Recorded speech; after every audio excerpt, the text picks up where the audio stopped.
अभिधान राजेंद्र कोश का तीसरा भाग और उसमें 87 नंबर का सब्जेक्ट है चतुर्विंशति स्तव। 24 अपन बोलते हैं ना 24 अंक की जिनवारा थैरा में सिंधु, तो 24 तीर्थंकर की स्तवना बता रहे हैं। अब 24 तीर्थंकर उत्सर्पणी अवसर्पणी काल में निश्चित रूप से है, उसमें बदलाव नहीं है। इसके लिए जो 24 तीर्थंकर शासन काल में आए वो भी एक बड़ा गणित है, क्योंकि धर्म विच्छेद हुआ तब प्रारंभ आदिनाथ भगवान ने स्टार्ट किया, लोगों को मार्गदर्शन दिया कि भाई जीवन पद्धति ये है। तो पुरुषों की 72 कला, स्त्रियों की 64 कला बताई।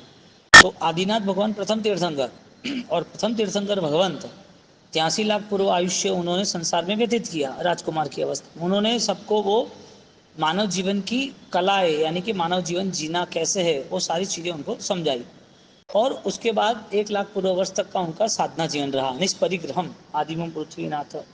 तो तीर्थंकर की यात्रा जो रही वो प्रारंभिक अवस्था से, जब संसार में थे तब से उनकी अवस्था समकित आत्मा होने के नाते करुणा की थी। तो जीवों के साथ कैसे रहना, कैसे जीना, हमारे जीवन में हम कैसे परिणाम लाए, वो पहले से स्टार्ट हो गया, पहले तीर्थंकर से। ऐसे तो अनंत 24 ही है, अनंत तीर्थंकर है। जब 24वें तीर्थंकर महावीर स्वामी आए तो यही परंपरा चली, यानी कि काल का भेद रहा, देह का भेद रहा, वहाँ की अवस्था जो थी आयुष्य उसका भी भेद रहा, लेकिन आत्मा का भेद नहीं रहा। आत्मा की जो सामर्थ्यता थी वो सामर्थ्यता में केवल ज्ञान वो सबका निश्चित था। तीर्थंकर का केवल ज्ञान किसके आधार पर है? आत्मा की शक्ति को उजागर करने के आधार में, और आत्मा की शक्ति उजागर होती है सद्धर्म से।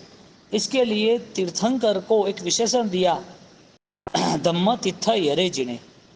कौन सा विशेषण दिया? धम्म तिथ यरे जिने के 24 अंपी झिणवरा लोगस्य उजागरे, लोग में लोगों को उजागर करने वाले, यानी कि खुद को तो अपने आप को तो उजागर करना पड़ेगा ना, खुद को अपने आप को उजागर किया। और वो उजागर करने के बाद उस उजागर की स्थिति में उन्होंने परमात्मा ने लोगस्य उजागरे, और लोगस्य उजागरे से उन्होंने अपने आप की उजागर स्थिति को और निश्चित बनाया, और सकल लोग को लोगस्य उजागरे धम्म तीर्थ रहने, एक धर्म तीर्थ की स्थापना से ही होगा। धर्म तीर्थ की स्थापना के बिना संभव तो है ही नहीं।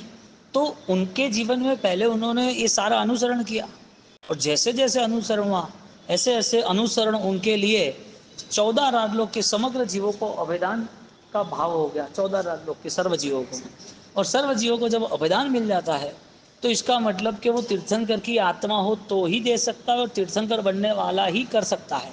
एक तो आत्मा तीर्थंकर की है, इसके लिए लोगस्य उजागरे, सर्व जीवों को हित कैसा हो सर्व जीवों का वो मार्ग बताया, और उसके साथ साथ उज्जोगरे उसकी आत्मा का हित कितना शीघ्र हो उसका उजागर किया। उसको उजागर कहना यानी ज्ञान का उजाला दिया, उसके अंदर जो ज्ञान था वो उजास को वापस प्रकट किया। तो दोनों तरफ लोगस्य उज्जोगरे, दोनों तरफ। क्यों? क्योंकि उजागर की स्थिति सिर्फ धर्म के साथ ही जुड़ी है, धर्म के बिना कोई उजास को पा नहीं सकता। तो धम्म तीर्थ यरे जिने, भगवान को कौन सा विशेषण दिया? चतुर्विंशति तीर्थंकराणाम नाम उत्कीर्तनम पूर्वक गुण कीर्तनम। 24 तीर्थंकरों भगवान के नाम गुण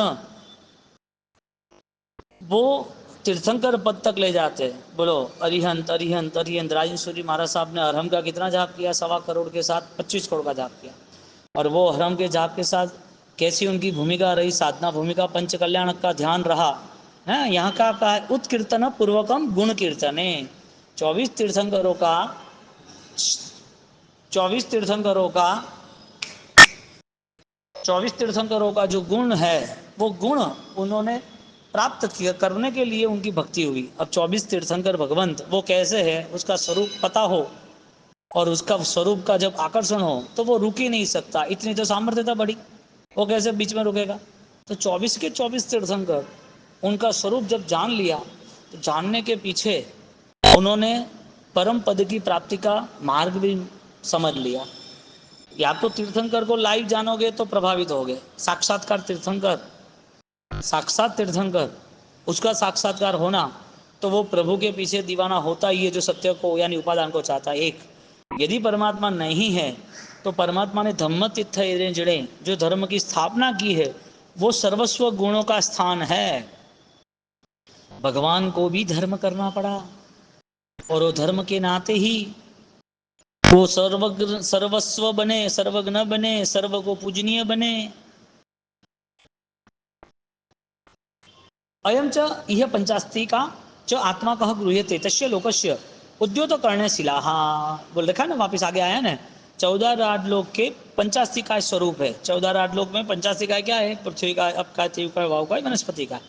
हाँ, और उसके उसके साथ साथ ये संसार में जितने भी जीव है मर के क्या बनते हैं? राख बनते हैं, जो पृथ्वी का हो गया। पानी में वो राख बहा देते हैं, यानी शरीर में जो पानी वो जल तत्व हो गया।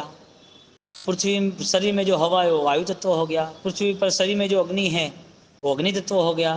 हाँ, तो पांचों के पांचों पंच काय, 5 काय, पृथ्वी का, आपका, त्रिव का, वायु का, वनस्पति का, वो 5 काय, यानी कि ये पूरा संसार पंचातीत काय में जुड़ा है व्यवहारिक दृष्टि से। आध्यात्मिक दृष्टि से धर्मास्तिका है, धर्मास्तिका आप ले लो। हाँ, तो वो भी स्वरूप निश्चित है। वो आत्मा को, हाँ, यानी कि वो पुद्गल है तो पुद्गल को सहारा देता है ना। तो 5 व्यवहारिक काय से लोग देखते हैं कि ये तो शरीर तो मिट्टी की है। हाँ, वो बोलते हैं ना, मिट्टिया चुन चुन महल बनाया, बंदा कहे घर मेरा, एक दिन मंदिर उठ चलेगा, तू ही मिट्टी में मिल जाएगा। तेरा मेरा क्या करता है? तेरा शरीर ही मिट्टी है और दिखता है ना, राख होता है ना, मिट्टी में मिट्टी मिल जाती है ना। तो जनरल लोगों को सामान्य ज्ञान से ये बोधदायक होता है कि ये मिट्टी वाला शरीर मिट्टी में मिल जाए। आध्यात्मिक दृष्टि से जो पूरा संसार पंचास्तिकाय, धर्मास्तिकाय, अधर्मास्तिकाय से निर्मित है, पूरा संसार 14 राजलोक, वो पंचास्तिकाय स्वरूप जो है, उस पंचास्तिकाय स्वरूप को, यानी 14 राजलोक को उजागर करने की ताकत है। खुद धम्म तीर्थ यरे ने 14 राजलोक में उनका ज्ञान उजाला वो प्रसारित करने की भावना रखते और प्रसारित करते भी है। सभी जीव करु शासन रसी, सर्व जीवों के प्रति उनकी करुणा की भावना वो उनका उजास है। पंचास्तिकाय सर्व जीवों के प्रति, हाँ, तस्य लोकस्य उद्यत करणशिला, 14 राजलोक के सर्व आत्मा को ग्रहण करते, यानी आत्मा के भावों को स्थिर करने की भावना, उस आत्मा को अल्प दुख न पड़े ऐसी भावना के साथ भगवान सबसे श्रेष्ठ उपकार करते ज्ञान दान का। किसी जीव को कुछ भी दे दो तो वो इतना उपकारी साबित नहीं होता जितना उपकारी ज्ञान दान साबित होता है। क्योंकि सम्यक ज्ञान आत्मबोध कठिन से कठिन योग है। सामने वाला समझे नहीं तो देना क्या, तो भी देने की भावना, और जो देना भी है तो खुद को वो ज्ञान में रहना पड़ेगा तो वो ज्ञान दान दे सकते। पैसा हो तो पैसा का दान देना, भोजन हो तो भोजन का दान देना, कोई अच्छे विचार हो तो विचार का ध्यान देना, सम्यक ज्ञान हो और वो अनुभव हो तो वो बातें कैसी होगी। तो भगवान खुद तीर्थंकर है और वो तीर्थंकर अवस्था में परमात्मा ने अपने अंदर केवल ज्ञान का इतना विशाल प्रकाश था, वो प्रकाश जगत के सामने निछावर कर दिया। वो प्रकाश की किरणें जगत को मिलने लगी, क्योंकि केवल ज्ञान के बाद परमात्मा की देशना प्रारंभ हो गई। और उस देशना में सीधा जम्बू स्वामी से, अरे गौतम स्वामी सहित 1500 आ गए। 1500 किसके प्रभाव से आए? देखने से नहीं आए, ज्ञान की सामर्थ्यता से आए। इसके लिए सामान्य जीव वो यदि कोई पदार्थ से, पुद्गल से, कोई अवस्था से आकर्षित होता है तो वो वहाँ तक ही सीमित रहता है, अंत समय तक। लेकिन विशिष्ट जीव जो है वो अपने ज्ञान को उजागर करता है, क्योंकि ये जगत में परमात्मा ने जो कहा है, केवल ज्ञान में जो देखा है, ये पुण्य, ये पाप, ये आश्रव, ये संवर, ये अस्थि का स्वरूप, तत्सत, तत् असत, ये सारा जो स्वरूप है परमात्मा ने कहा हुआ, आत्मा की आस्तिक्यता, वो सारी कर्म की खेल की उपादान, भोक्ता, कर्म, कर्तृत्व, वो सब परमात्मा के ज्ञान से वो समझा है और वो ज्ञान से वो देख रहा है, वो समझ रहा है। उसी ज्ञान को 14 राजलोक में प्रकाश कहते हैं। क्योंकि विवेक आ गया ना, निर्णय कैसे ले पाया? उद्गल है, उसका निर्णय क्या? वो मेरा नहीं है, उस तरह से वो निर्णय होता है। पुद्गल का निर्णय कैसे बना कि वो मेरा नहीं है? अब पुद्गल है और पुद्गल नाशवंत है, पुण्य का खेल है, पाप का खेल है, दुखदायी स्थिति परिवर्तनशील है, सुखदायी भी परिवर्तनशील। ये स्थिति आई कैसे? वो परमात्मा के ज्ञान से जुड़ेगा तो आएगा। इसका मतलब वो संसार में ज्ञाता दृष्टा के भाव से जी पाएगा, और ज्ञाता दृष्टा के भाव से वो जिएगा। वो ज्ञाता दृष्टा के भाव से यदि उसका जीवन हो रहा है तो समझ लेना कि वो लोगस्य जो करे धम्म तीर्थ यरे जिणे, धर्म की तीर्थ की स्थापना रही, धम्म तीर्थ यरे जिणे। अब धर्म तीर्थ किसे कहेंगे? जहाँ परमात्मा का ज्ञान हाजिर है। परमात्मा हाजिर तो नहीं है, उनका तो 72 ईयर्स है। तीर्थंकर 24 तीर्थंकर है, उनकी तो अवस्था पूरी हुई। अब 21,000 साल तक शासन कैसे चलेगा? तीर्थंकर से चलेगा या तीर्थंकर के ज्ञान से चलेगा? आत्मज्ञान से चलेगा ना। तो आत्मज्ञान कौन सा है? आत्मज्ञान है सब परिस्थिति को स्पष्ट रूप से देखकर, स्वीकार कर, उसके साथ निष्पक्ष आर्द्र और रौद्र ध्यान रहित व्यवहार करना। बोलो, अब सारी परिस्थितियों में मन का खेल, हाँ, कर्मों के खेल से भी आगे निकल जाता है ना। तीर्थ संसार सागर अने नहीं तीर्थ धम्म एव। तीर्थंकर किसे कहते हैं? जो संसार सागर में उनको डूबने न दे, तरने का बल देता है, डूबने न दे। तारे थे तीर्थ, और तीर्थंकर को स्वयं तीर्थ कहा, तीर्थम करोति। और तीर्थंकर को तीर्थ इसके लिए किया कि वो धर्म तीर्थ की स्थापना करते हैं। धर्म तीर्थ की स्थापना का उनके पास संपूर्ण बोध है। तो वहां ये स्पष्ट बनते हैं। कोई देव आया तो भी उसकी महिमा नहीं गाते हैं, कोई विद्याधर शक्तिशाली उनकी सेवा करे तो भी महिमा नहीं गाते। कोई संपन्न व्यक्ति आके खड़ा रह गया और बोले कि प्रभु आप मेरे सर्वस्व, तो भी उनकी नज़र में उनके लिए इतना धर्म की प्रभावकता नहीं है जितनी वास्तविक कोई प्रायश्चित करता है, कोई शुद्धि पाता है, कोई आत्मबल आत्मदर्शन के लिए आगे बढ़ता है। ऐसे लोगों के लिए प्रभु का मन ज़्यादा आकर्षित होता है, क्योंकि धम्म तीर्थ, तीर्थ में प्रवेश इसका ही होगा, और तीर्थ की सुरक्षा और तीर्थ का भविष्य उससे ही होगा। बोलो, परमात्मा ने एक लंबी तीर्थ यात्रा के लिए आत्मबोध की कितनी बड़ी व्यवस्था बताई। एक लंबी यात्रा जो कभी खत्म ना हो, आत्मबोध से जीना है। तीर्थ संसार, बोलो, जो भी इस तीर्थ में प्रवेश करता है उसको उसको कर्म निर्जरा यानी शुद्धि का बल मिलता है। तरता ही है। तरने की भावना ही है कि डूबने वाले अनंतानुबंधी में न जुड़े, डूबने वाले 18 पापों की तीव्रता में न जुड़े। तिरना का अर्थ ही है, तिरने का अर्थ धर्म क्रिया करी वो नहीं। धर्म क्रिया करी तो इसका मतलब क्या? वो डूबेगा नहीं। यूं वो तो क्रिया कर्म है। तुम्हें सिद्ध का ध्यान अच्छा लग रहा है कि स्वयं का ध्यान अच्छा लग रहा है? सिद्ध का आत्मबल ज्यादा उपकारी है कि स्व आत्मबल ज्यादा उपकारी है? स्व आत्मबल उपकारी है। सिद्ध का ध्यान पराया बन जाता है। सिद्ध का ध्यान मोक्ष नहीं देता है, स्वयं का ज्ञान मोक्ष देता है। इसके लिए सिद्धों का ज्ञान आलंबन के रूप में उपकारी बनता है, और निरावलंबन बने तो वहां जाके उनको थैंक यू बोल देना, मोक्ष में जाके उनका सम्मान करना, जो होता ही नहीं है। तो हमारी ध्यान धारणा, हमारी तीव्रता जो है वो हमारे निज ज्ञान से, सद्भावनाओं से हमें जोड़ने चाहिए, तो तीर्थ में प्रवेश रहेगा। इसके लिए जितनी भी विराधना कम, जितनी आसाधना कम, जितना जीवन वैराग्यमय, जितना जड़ों के प्रति करुणा, जड़ों के प्रति निर्लोभता यानी कि जड़ के राग की समाप्ति, जीवों के प्रति स्नेह भाव, करुणा, ये सारी चीजें उसको मुक्ति मार्ग में यानी कि धर्म तीर्थ में प्रवेश के लिए और फलीभूत होने के लिए आसान रहेगी। वरना तो कोई भी व्यक्ति धर्म कर ले चले, ऐसा थोड़ी चलता है। सम्यक दर्शन कोई भी गति में प्राप्त कर सकता है। जिसके लिए सबसे नज़दीक की यदि श्रेष्ठ कोई गति हो तो मानव जीवन है, और वो सम्यक दर्शन से आगे बढ़ता है तो ही सारी क्रिया उसे लाभदायक रहती है। जिस घर में छत ही नहीं है, वहां रहोगे कैसे तुम? रह ही नहीं सकते। घर थोड़ी कह सकते। दरवाजा दिखा तो घर थोड़ी है, खिड़कियां दिखी घर थोड़ी है, दीवारें दिखी तो घर थोड़ी है, अंदर थोड़े बर्तन वर्तन आ गए, कोई चीजें आ गई तो कोई घर थोड़ी है। घर के लिए छत भी चाहिए, दीवारें काम नहीं कर लगती है। दीवार गिर जाएगा तो पर्दा अड़ा करेंगे, छत के लिए क्या करेंगे? तो ज्ञानी कहते हैं कि यहाँ पर आंतरिक सौंदर्य वो सबसे महत्वपूर्ण बन जाता है, तो धर्म में प्रवेश होता है। क्योंकि धर्म कहता है कि मैं संसार सागर में डुबो नहीं दूंगा, तीरा ही दूंगा तुझे, तुझे उस पार लेके ही जाऊंगा। अब जाना ही नहीं है तो कैसे लेके जाएंगे? राग द्वेष कसा इंद्रिय परिस उपसर्ग अष्ट प्रकार कर्म जतृत्वात् जिनाः, जिनेश्वर किसे कहते हैं? जो इस संसार में जितने भी कसाय दिख रहे हैं उससे वो मुक्त है। अब वो कसाय उनसे छू नहीं सकता, न वो कसाय उसके जीवन में भी है, कुछ भी नहीं है उनके जीवन में ऐसा। तो ऐसा कसाय रहित जिसका जीवन है, राग द्वेष इंद्रिय परिसह रहित, इंद्रिय जय है, उपसर्ग वगैरह अब उसका कुछ बिगाड़ नहीं सकते, ऐसे आठों कर्म को समाप्त करने वाले, जीतने वाले वो जिनेश्वर है। केवल ज्ञानम एवं विदत्ते एवं केवलिन तान केवलिन, जिसका ज्ञान पूर्ण बन गया, अब ज्ञान में कुछ भी नहीं है। हाँ, मूर्ति पूर्ण बन जाती है तो मंदिर में पूजा के लिए चली जाती है ना, तो जब तक वो सही ढंग से उसका आकार नहीं हो तब तक उसके ऊपर छेद चालू है, उसके ऊपर प्रोसेस चालू है।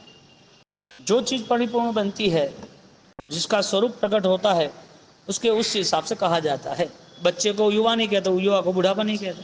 बुढ़ापा नहीं आया तो बुढ़ापा कैसे कैसे, जुआनी नहीं आई है, ताकतवर नहीं बना, जुआनी कैसे कहे, अभी कमजोर है, बच्चा है। जो फूल है वो खिलने की योग्यता है, लेकिन अभी तक पेड़ पौधे पे नहीं आए, छोटे सी उनकी कली धीरे से खुली है, उसे फूल नहीं कह सकते, उसको कली ही कह सकते हैं। और वो पूर्ण रूप विकसित हो गया, सुंदर मनोहर हो गया, तो उसे फूल कहते हैं। यहाँ पर अवस्था है केवल ज्ञानी कब, तो जब केवल ज्ञान की प्राप्ति की तब।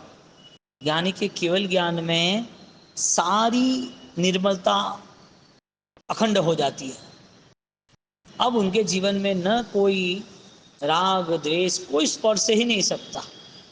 लो बोलो, जो सब चीज मन का खेल था वो मन ही चला गया, जबरदस्त था। यह प्रवधाने सामान्यतः विशिष्ट श्रुत धारा अपनी जिना उच्यते। बोलो, ऐसा भी प्रावधान है जो सामान्य ज्ञान से, हाँ, शुद्ध ज्ञान, मति ज्ञान, अवधि ज्ञान, उसको भी जिनेश्वर कह सकते हैं, क्योंकि वो मोक्षदायक ज्ञान है, सम्यक दर्शन आधारित ज्ञान है। शुद्ध ज्ञानी केवल ज्ञानी सदी का 350 में आता है ना। शुद्ध ज्ञानी केवल ज्ञानी से, भद्रबाहु स्वामी थे, उनको पूर्वधर शुद्ध ज्ञानी कहते थे। हेमचंद्राचार्य भगवान उनको कलिकाल सर्वज्ञ कहते थे। तो जो शुद्ध ज्ञान है, शुद्ध ज्ञान जो है, वो शुद्ध ज्ञान उसको केवल ज्ञान की यात्रा कराने वाला चाहिए। इसके लिए शुद्ध ज्ञान को भी अपेक्षा से केवल ज्ञान के धारक कहते हैं। दुर्गतो प्रपंतम धारयति सर्व संघातम इति धर्म।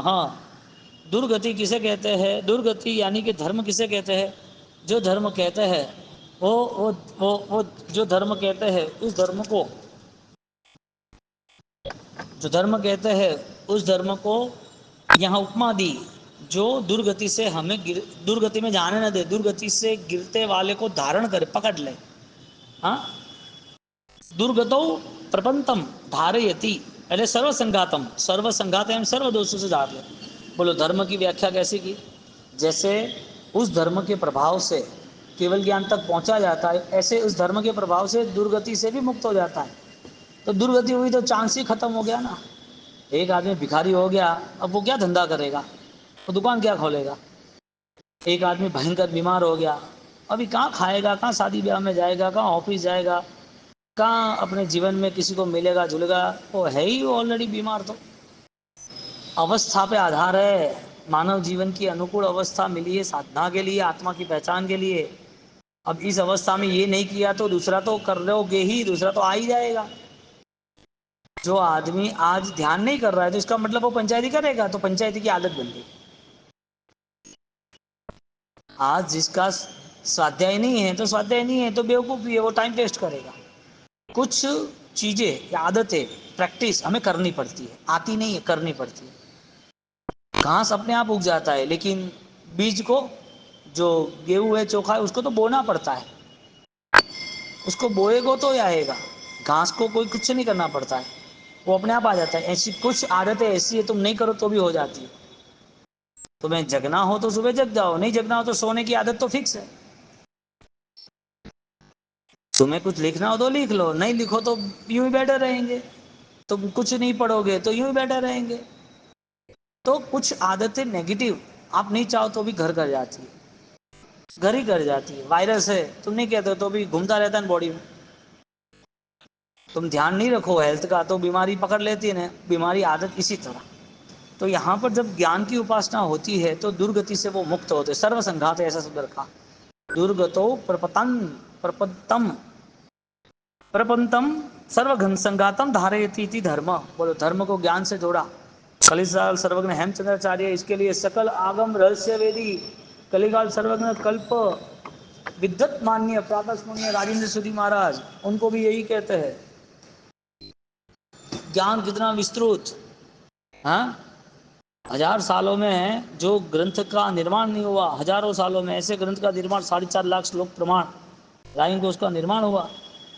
कैसी ज्ञान की रुचि होगी, वो भी 63 साल के बाद, 14 साल तक लगातार। अनंत कर्म आशयात अनंत अनंतानि वा ज्ञानादि, अनंत कर्म के नाश अनंत ज्ञानादि प्रकट होता है। अनंत कर्म का नाश हुआ तो अनंत ज्ञान प्रकट होना ही है। तो एक तरफ ज्ञान की वृद्धि होती है, एक तरफ निद्रा शुरू हो जाती है। क्रिया करने से क्रिया करने से कर्म समाप्त तो होते हैं, तो वो संपूर्ण समाप्त नहीं होते, परमानेंट सॉल्यूशन नहीं है, टेम्पररी सॉल्यूशन है। क्रिया की कर्म खत्म हुए। ज्ञान ऐसी चीज है तुम्हें हर पल साथ देती है, हर पल। बोलो, परमात्मा ने कैसा उपकार किया, 8 घंटे सो जाए और वो शुभ ध्यान, आत्मा का बोध, दुर्बुद्धि की समाप्ति, प्रायश्चित की शुद्धि, ऐसे ध्यान करते सोए 8 घंटे, कितने निर्जरा हो। काय के विचार आए, 6 घंटे 5 घंटे जो भी नींद आए, बीच में से कौन उठता है, नींद क्यों नहीं आती है, नींद आने के लिए आधा घंटा क्यों जाता है, ये सब है ना बिना ज्ञान से जीवन व्यतीत करते, उनको बोध ही नहीं बनता है क्या करना, ये सब घुटना पड़ता है। जैसे कुछ कलाकार है ना, वो मूर्तियां बनाते, वो बना नहीं पड़ती, अपने आप नहीं बनती है। कुछ चीज़ों का निर्माण मेहनत करके करना पड़ना, वेस्ट तो अपने आप निकल जाएगा यदि निर्माण करोगे, निर्माण नहीं करोगे तो तुम ही वेस्ट हो जाओगे।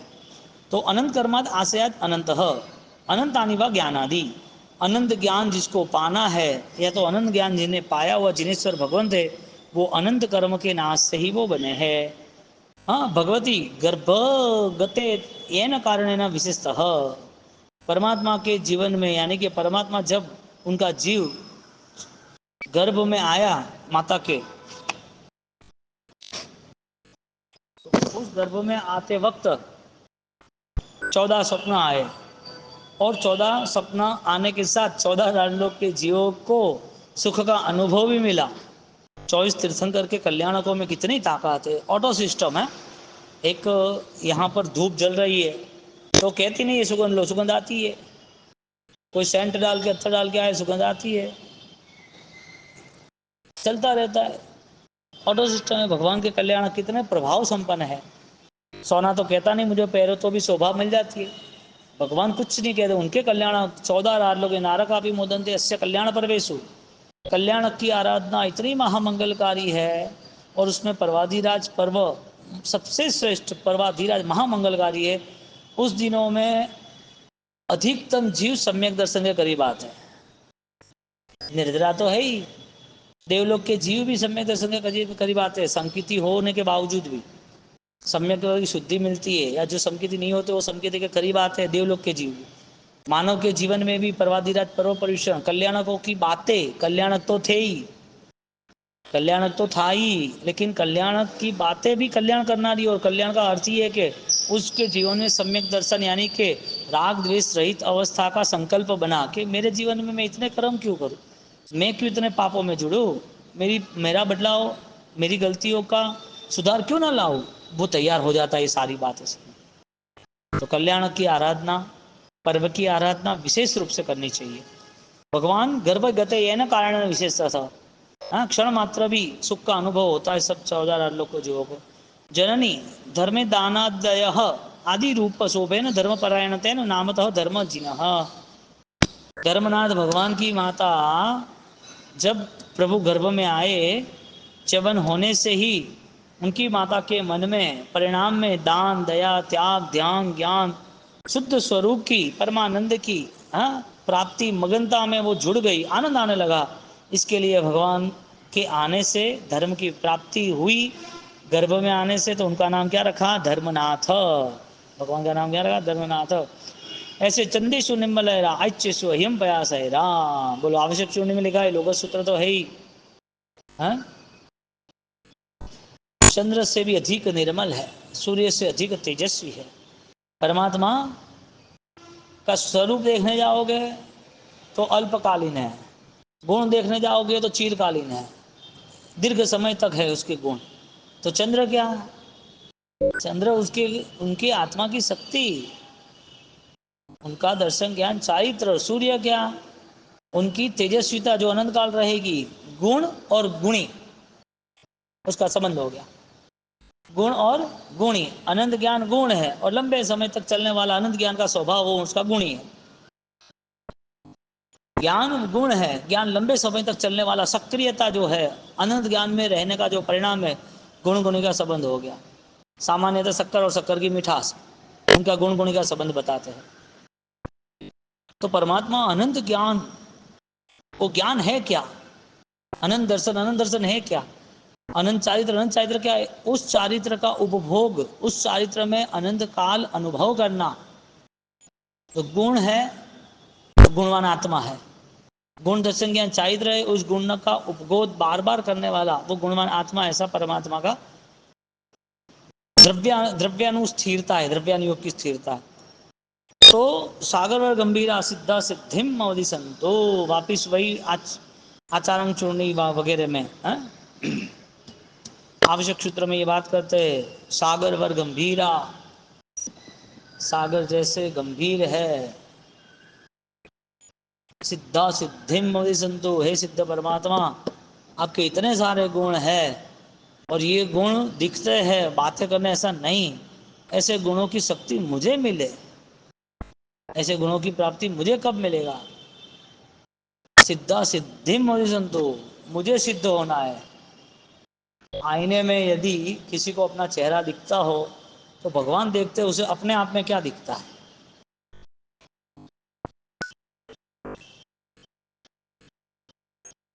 कपड़ा साफ करते हैं, दाग नहीं जाता तब तक साफ करते हैं। सफाई का काम, सफाई का अर्थ ही यह है कि उसमें कोई दाग नहीं रहना चाहिए।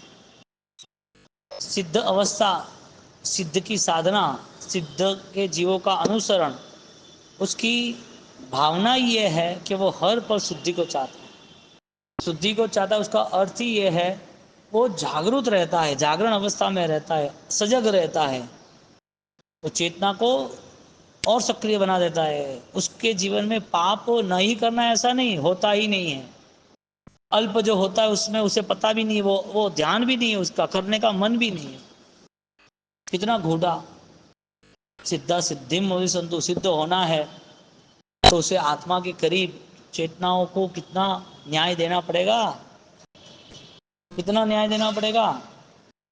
तो उसे ये सारी स्थितियों के जो बंधन की अवस्था है उसमें वो बहुत ही सजग अवस्था में, जिन गुण उत्कीर्तना अधिकारवती अध्ययन विशेष से, प्रभु के जो गुण है, हाँ, जिन गुण उत्कीर्तना, यदि वो सहृदय से कीर्तन किया जाए, परमात्मा के नाम गुण वो सहृदय से कीर्तन किया जाए, तो सहृदय से कीर्तन करने वाला, हृदय में परमात्मा का कीर्तन, हृदय में परमात्मा की स्थापना है। और परमात्मा परमात्मा की स्थापना जो है, वो परमात्मा की स्थापना होठों से नहीं होती है, हाथों से नहीं होती है। रावण के जीवन में उसके आंसू नहीं बहे, लहू बहा। रावण के जीवन में परमात्मा की प्राप्ति के लिए लहू बहा। इतनी कष्टकारी भक्ति आनंददायक बनी। अष्टापद के ऊपर क्या, हाँ, ऐसे चंदन बाला, ये सब देखो, ये सारी सिर्फ कुछ क्रियाओं से कुछ मिल नहीं गया है। पूरे जीवन को आग में डाल दिया। बलिदान की आशा के साथ खत्म हो जाए तब तक, समाप्ति हो जाए, मौत आए तब तक धर्म करते रहेंगे, एक पल नहीं छोड़ेंगे। 24 जिन्होंने रामे पश्यंतु, ऐसा विशेष धर्म मिला है। हमें ज्ञान से जुड़ना है, मेन बात यह है। हमारे स्वभाव को परिवर्तित करना है। हमें मन में कोई भी क्लेश ना आए, दबाव तनाव ना आए, मन एकदम साफ सुथरा मस्त बना देना है। ये संसार पूरा कर्मों का खेल है, मैं उसकी कठपुतली हूँ, मुझे इस कर्मों से बाहर निकलना है। इस भावना से हमें 24 तीर्थंकर की ये स्तुति करनी है।